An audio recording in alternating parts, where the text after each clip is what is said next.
all to today's session on a startup and minimum viable product. We are truly honored to have with us a distinguished researcher and educator who has made remarkable contributions in the fields of marketing and commerce. Dr. Chinmay Kumar Roy, Assistant Professor at Faculty of Commerce, Banaras Hindu University. He completed his graduation from Sri Ram College of Commerce, earned his Masters from Delhi School of Economics. His academic accomplishments include 16 research papers, 8 edited books, and paper presentations at reputed institutions in India and abroad.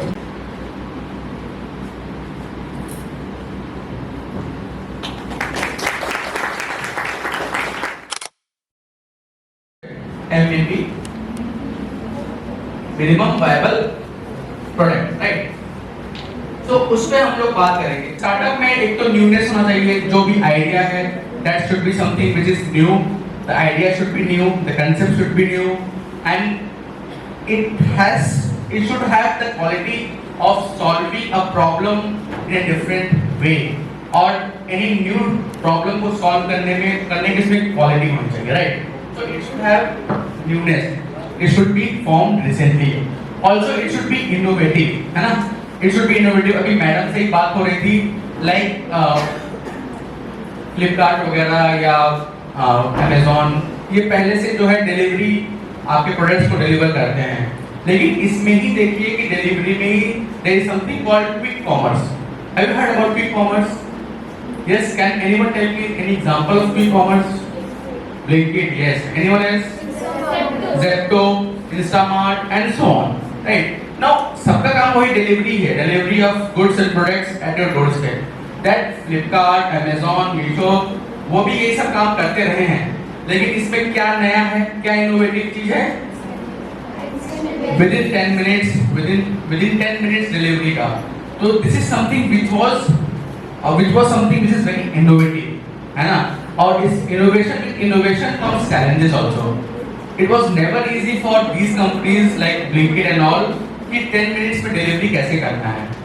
उनका अगर आप logistics का network देखेंगे तो वो अपने आप में उनका जो नेटवर्क है, उनका जो आइडिया है, that itself is very innovative, right? Like they have their dark stores. You know what is dark stores? है ना? See, ये जो भी क्विक कॉमर्स एप्स है या क्विक कॉमर्स सर्विसेज हैं, इनके डार्क स्टोर्स होते हैं ना हर लोकेलिटी में. वो एक डिफाइंड रेडियस में वो लोग सर्विस प्रोवाइड कर सकें, इसके लिए उनके जगह जगह पे क्या होते हैं? Dark stores. So dark stores are basically the warehouses, है ना? वेयर हाउसेस, वहाँ पे डायरेक्ट सेलिंग नहीं है, वहाँ पे कस्टमर को डायरेक्ट नहीं बेचा जाता है. तो कोई भी कस्टमर जिसको प्रोडक्ट खरीदना है, और वो मतलब ऐप के थ्रू, वहाँ पे केवल जो डिलीवरी बॉयज होते हैं वो डिलीवर करते हैं, राइट? तो they have to build the dark stores, and उसका नेटवर्क काफी ज्यादा होना चाहिए. एक हमेशा इसका आया कि क्यों नहीं हम जो लोकल किराना स्टोर्स हैं, वेंडर्स हैं, उनसे हम खरीद के या उनसे लेकर के हम डिलीवर करें. क्या वो आसान होता? क्योंकि किराना स्टोर्स हर मोहल्ले में, हर गली में है. क्या वो ऑप्शन ज्यादा बेहतर रहता? आपको क्या लगता है? नहीं, ऐप मान लीजिए, ऐप अपना ऐप चार्जेस ले, जैसे आपको पता होगा अभी फ्लिपकार्ट वगैरह ये सब अपने प्लेटफॉर्म फीस लेते हैं. अगर वो प्लेटफॉर्म फीस लेते हैं और डिलीवरी चार्जेस लेते हैं,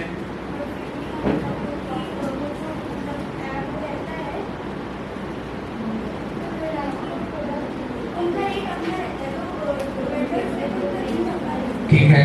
So one point is very important. I will come to you. One point is very important that the offers, the prices, जो discounts हैं, वो अपने हिसाब से डिजाइन नहीं कर पाते. आप तो बोले.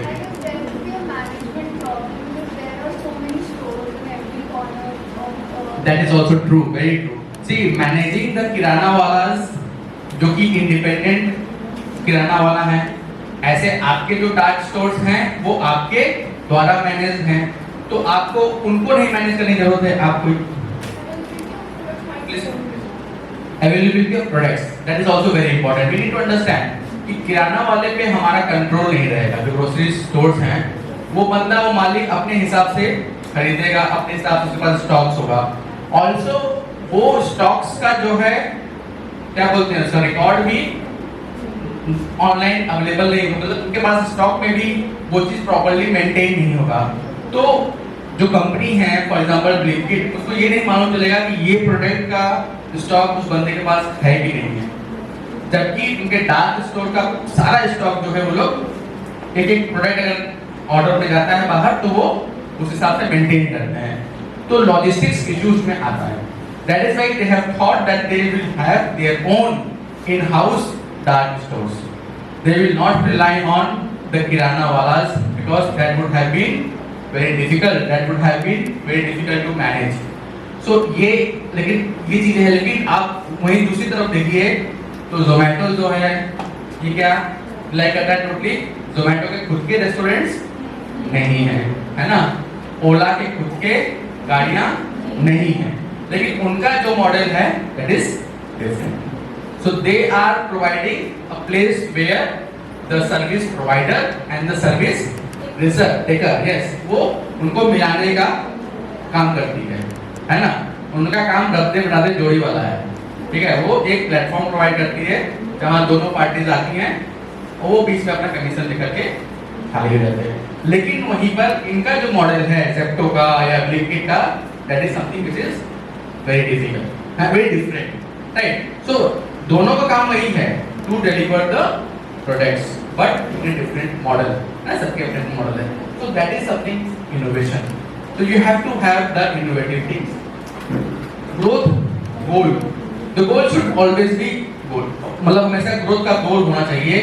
बिजनेस जिसको स्केल नहीं किया जा सकता है ना, जिसको बाद में बढ़ाया नहीं जा सकता, वैसा अगर बिजनेस है तो वो सक्सेसफुल नहीं होगा, है ना। उसमें हमेशा ग्रोथ की अपॉर्चुनिटी होनी चाहिए, then only it would be a good startup. Then always there is a risk.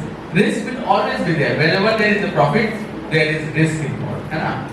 So risk is again one of the key things of startups. So some of the examples of startups we all know, like Zomato. It was founded in 2008 by Deepinder Goyal and Pankaj Chadha, and food delivery and restaurant ये discovery. अगर आपको पता होगा जब Zomato start हुआ था, it was for reviews, है ना। आप रेस्टोरेंट वगैरह को रिव्यू करते थे, यहाँ खाना कैसा है, फोटोज डालते थे। It used to be a review app, है ना। खाना कैसा है, रेस्टोरेंट कैसा है, वहाँ की फैसिलिटी कैसा है, वो एक केवल रिव्यू के लिए रहा था। लेकिन बाद में उन्होंने अपने काम को एक्सपैंड किया, है ना। ये एग्जांपल हम लोग देखेंगे भी जब हम लोग MVP की बात करेंगे, कि मिनिमम वायबल प्रोडक्ट की यहाँ पे जब बात करेंगे। They started with something else and then they expanded their work, है ना। फिर उन्होंने अपने काम को एक्सपैंड किया। Then we have got some example of Ola, Byju's. हालांकि बायजूस की इस वक्त हालत खराब है, अभी बहुत डाउन जा रहा है। However, but there are many other examples, है ना, like Sugar Cosmetics is there. Then sorry, Foxtail. I haven't heard. बताइए उसके बारे में। It's a skincare brand. Okay. It premiered in Shark Tank. अच्छा. So obviously I don't know because I never take care of my skin. So, but thank you for informing me. So okay, so there are number of startups going. See, starting a startup is a different thing, but sustaining a startup is more crucial. Startups बहुत सारे हो रहे हैं, लेकिन उसको sustain करना एक बहुत बड़ा टास्क है। वो टास्क सबसे डिफिकल्ट होता है, राइट? ओके, स्टार्टअप के क्या क्या features? I think this points are self explanatory. तो स्टार्टअप किसको कहते हैं? जो कि न्यूली एस्टैब्लिश्ड बिजनेस, कोई नया बिजनेस स्टार्ट हुआ है, दैट इज व्हाई स्टार्टअप उसको बोलते हैं, राइट? और it is innovation driven, it should be something which is innovative, कोई इनोवेशन का काम हो रहा हो, वही किसी पिटी इंफॉर्मेशन, वही किसी पिटी चीजें को नए बोतल में पुराने वाइन को दे करके बेचना। लेकिन अगर वो भी इनोवेटिव तरीके से हो रहा है तब भी वो भी चल जाएगा, right? But the point is there should be some innovation and customer should feel, customer should acknowledge that innovation. अगर कस्टमर को समझ में नहीं आएगा तो नहीं खरीदेगा। आप कहते रह जाओगे कि बहुत इनोवेशन है, बहुत बढ़िया है, बहुत नया है, बट अगर customer is not connecting with that, अगर कस्टमर कनेक्ट नहीं कर रहा है, so customer will never going to buy that, right? High growth potential मैंने आपको बोला, इट शुड बी स्केलेबल, वो उसमें ग्रोथ पोटेंशियल होना चाहिए। Risk and uncertainty is always there, agile and flexible, it is always there is a risk factor, and in order to manage those risks there should be enough room for flexibility. ऐसा हमारा कोई भी काम नहीं होना चाहिए, कोई भी बिजनेस मॉडल नहीं होना चाहिए, कोई रेवेन्यू मॉडल ऐसा नहीं होना चाहिए, कोई डिसीजन ऐसा नहीं होना चाहिए जो बहुत रिजिड नेचर का हो, because if it would be a rigid, then it would be, you know, it would be very difficult to mold it or change it according to the scenario, according to the current situation, है ना? Current situation के हिसाब से हम उसको change नहीं कर सकते। That is why it is very important that the idea और whatever strategy is there, it should be flexible. Funding stages, so there are different funding stages. हर टाइम जो है शुरू में जो है आपको स्टार्टअप फंड्स की जरूरत, इंक्यूबेशन की जरूरत पड़ सकती है। ऐसे ऐसे जैसे जैसे आपका कंपनी ग्रो करता है, आपका बिजनेस ग्रो करता जाता है, आप धीरे धीरे फंडिंग स्टेजेस उसके बदलते रहते हैं, है ना? फिर एक ऐसा स्टेज आता है जब आप आईपीओ की तरफ बढ़ते हैं। तो व्हाट इज आईपीओ? यस, हाँ, आईपीओ फुल फॉर्म क्या है? इनिशियल पब्लिक ऑफरिंग, है ना? सो आईपीओ मतलब कि you float your shares into the market, है ना, ताकि पब्लिक उसको सब्सक्राइब करे and you get fund for investment in your business. It should be flexible and adaptive, it should be tech driven. In today's time, अभी कल के ही मैं news पढ़ रहा था कि एक company, I what exactly, I think Samsung और some, there is a company which has totally moved to digital platforms for their advertisement and promotion. तो उन्होंने जो है ये टीवी वगैरह, न्यूज़पेपर वगैरह, जो ट्रेडिशनल तरीके थे एडवर्टाइजमेंट के या प्रमोशन के, उसको जो है मार्केटिंग का जो प्रमोशन का तरीका था उसको हटा करके अब टोटली वो बोले हैं कि we will now promote only on digital platforms, है ना? So like internet, social media and so many other things, so they will only go for digital promotion, right? So whatever we are doing in today's time, आजकल आज के समय में, it should be tech driven. अगर tech driven नहीं है तो आज के समय में वो सस्टेन करना उसके लिए बहुत मुश्किल होगा। Entrepreneur spirit should be there obviously. अगर एंटरप्रेन्योर में अगर वो कैरेक्टरिस्टिक्स नहीं है, वो जुझारू कैरेक्टरिस्टिक्स अगर नहीं है, अगर वो रिस्क टेकर नहीं है, तो वो बिजनेस को बूम नहीं करा पाएगा, है ना? बिजनेस को जो है वो संभाल नहीं पाएगा। उसमें वो जुझारूपन और वो चैलेंज टेकर, रिस्क टेकर, उसमें वो एबिलिटीज वो होनी चाहिए। Then only he would be able to sustain the business. Vision beyond profit. So only profit should not be the vision of the company. Rather, it should be to bring change in the life of the customer, to solve the problem of the customer. Apart from social entrepreneur, there are many social entrepreneur also. But any type of entrepreneur, if it is business entrepreneur or say profit-oriented entrepreneur also, if it is there, then also there should be some, you know, social aspect as well. उसमें भी जो है एक social aspect होना चाहिए, उसमें भी एक जो है intent to serve की भावना होनी चाहिए. Then only your business will connect with the customer. तभी जो है वो customer के साथ connect कर पाएगा. आप देखिए कि बहुत सारे ads आते हैं, उसमें वो इमोशंस को कनेक्ट करना चाहते हैं, है ना? अपने प्रोडक्ट्स के एड्स के थ्रू वो आपके इमोशंस के साथ कनेक्ट करना चाहते हैं. Why they are doing that? So that you can connect with that particular product and your loyalty for that product increases, right? So that is their plan. So I will not go into the difference between startup and traditional business. I think this is already very much clear. But this is something which is very important. Startup life cycle, है ना? Startup life cycle कैसे startup जो है वो move करता है just like an human life cycle, startups का भी जो है एक लाइफ साइकिल होता है. What is something which is very important that we are going to discuss in detail also, that is minimum viable product, है ना. We need to develop minimum viable product. Minimum viable product का मतलब होता है एक initial product बनाना, एक you can say एक basic prototype बनाना, लेकिन it has to be a product. उनको पहले हमें रीच करना पड़ेगा, उनको टारगेट करना पड़ेगा, right. List all the features, then cut to essentials.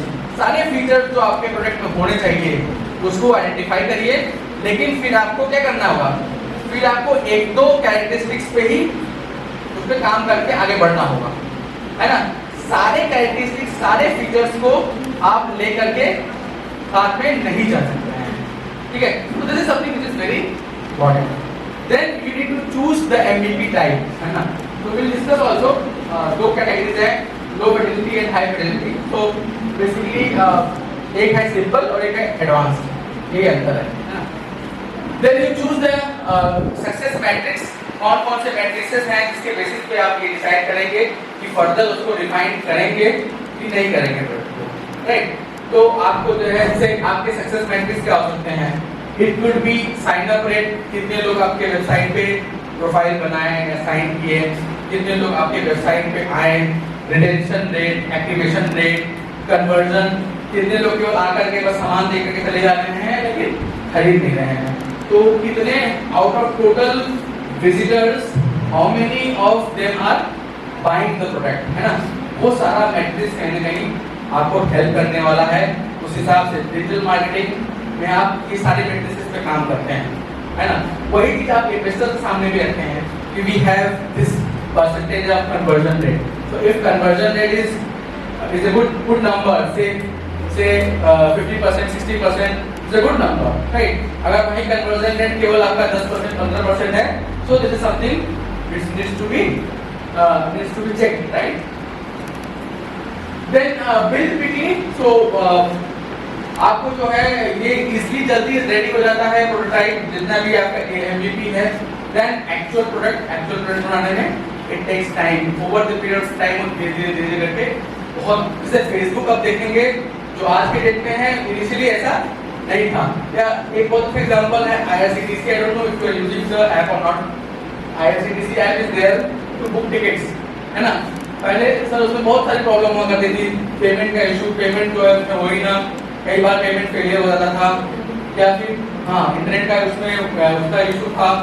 उसके बाद बहुत उसमें लैग पीरियड बहुत, लैगिंग बहुत था, है ना. लेकिन आज के डेट में देखिए इट इज वेरी सीमलेस, है ना. क्विकली जो है इवन तत्काल टिकट वगैरह भी करना है तो बहुत आसानी से उसमें आप तत्काल टिकट वगैरह कर सकते हैं. तो उन्होंने क्या किया, उन्होंने डेवलप करते अभी वो उस स्टेज पर पहुंचे, right. Then you iterate, you have to whether you have to pivot or you have to preserve, है ना. So क्या डेटा पे काम करना और फीचर्स को इम्प्रूव करना, अपने पोजीशनिंग को चेंज करना, अपने प्रोडक्ट को चेंज करना, ये सारे चीजें जो हैं आपको अपने फीडबैक, जो कस्टमर फीडबैक दे रहा है उससे मालूम चलेगा, ठीक है. So I will not go into detail in this. Low fidelity MVPs that are simple, quick to make and low cost. And then there is high fidelity MVPs which are more advanced. It is closer to final product. Now it depends on the type of the product you are working. आपके product का type क्या है ना, उस पर depend करेगा. For example आप कोई ऐप बेस्ड हैं तो सिंपल सा ऐप बना दीजिए जिसमें लोग लॉग इन कर सके, 2-4 प्रोडक्ट खरीद सकें, वो उससे काम चल जाएगा. लेकिन अगर मान लीजिए आप कोई टेलीविजन बना रहे हैं तो टेलीविजन तो आपको प्रॉपरली एक it would be closer to the product. हो सकता है एक दो फीचर्स उसमें कम हो, मोबाइल है एक दो फीचर्स उसमें कम हो, लेकिन होना तो मोबाइल ही चाहिए, राइट. तो उस पर आपको हाई फिडेलिटी एमवीपी ट्राई करना पड़ेगा. It would be more advance, it would be closer to the actual product, है ना. लेकिन लो फिडेलिटी क्या है, it is simply an idea. Simply आपने वेबसाइट बना दिया, वेबसाइट पे लोग आना शुरू कर दिए हैं, लॉगिन करना शुरू कर दिए, तो